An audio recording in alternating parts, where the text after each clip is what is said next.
Yeah. So here's just showing you the stamper debosser. This is the RF high frequency sealer part of it.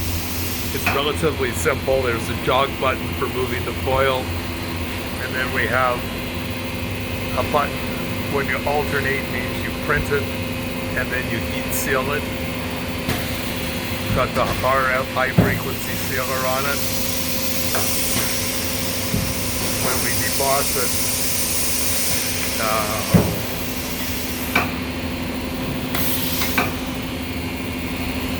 okay, when this light's on here, the red one, that means that it's shorted out. So I turned it off and turned it on, so it's out. Now the RF will come on, your debossing will change.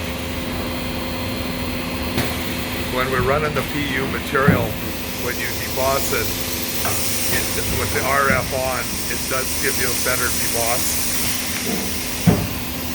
And then you've got your controls for the welding, pre-seal welding, and the cool, same as on a regular. And then you've got an advance for the foil, and also the time for when the print head is down. And then you've got a piece of aluminum taking you up to the machine, and then you've got aluminum or brass going back into the machine. Got air controls.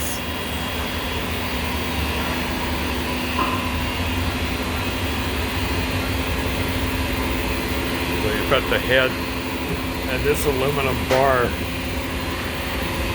This part will roll back and forth. I'll show you here.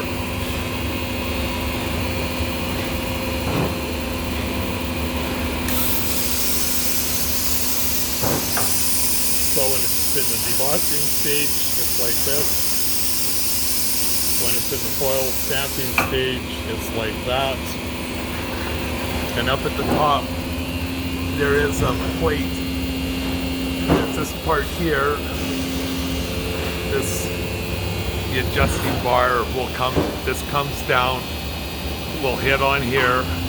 There's a certain depth that it's going to go to, and then in behind, there is another, this slides towards me, and then when this head comes down, it has a different depth that it goes to. So you deboss one stamping depth, and then it moves the head, and you come down to debossing the final deboss only, then you get a different depth into it.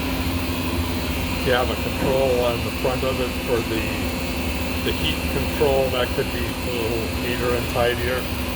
And then underneath the stamping head, I've just used one of your pieces of rubber that we got from you, replacing an aluminum plate that they had in there. And for the most part, with the RF on, this seems to work. The other plate that they had was hard, and your rubber just works a lot better. You want to come do this? Judy! Judy! So I'll get Judy to come back and stamp and deboss a few pieces. You can see the machine actually operating.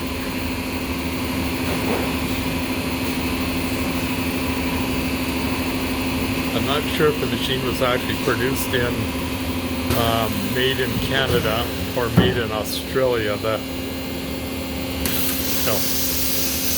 guys that designed it, I think one of them is in Vancouver and the other fellow was in Australia. The Vancouver company, Siemens, Dan Siemens was his name, owned a company called Trim Seal, and Trim Seal owned Sagamore. And there's a fellow there by the name of Philip who was their partner in Australia. They make a lot of plastic heat seal items for the medical industry. They do a lot of day timers, and there's a lot of stuff that they make where your equipment could be very helpful to them.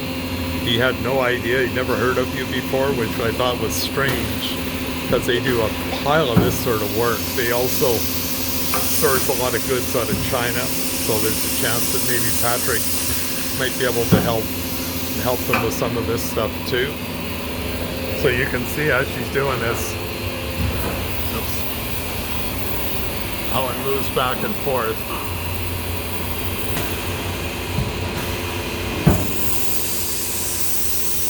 Head comes out of the way, the foil advances, the debossing head comes down, back up, and away you go.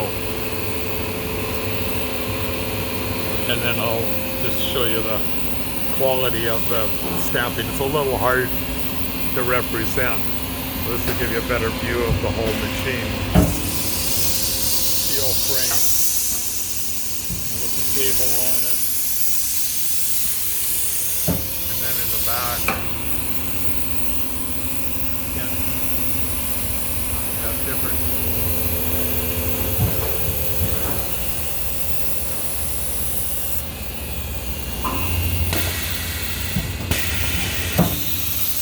I'll just show you the part up top operating.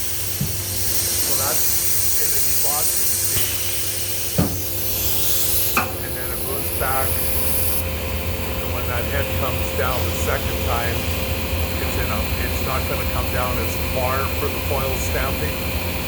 And you can see it works well.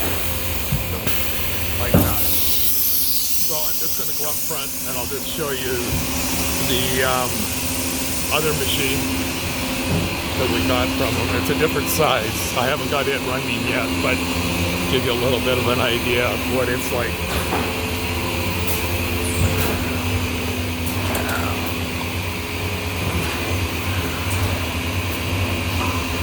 As you can see, it's got a much larger cylinder on it.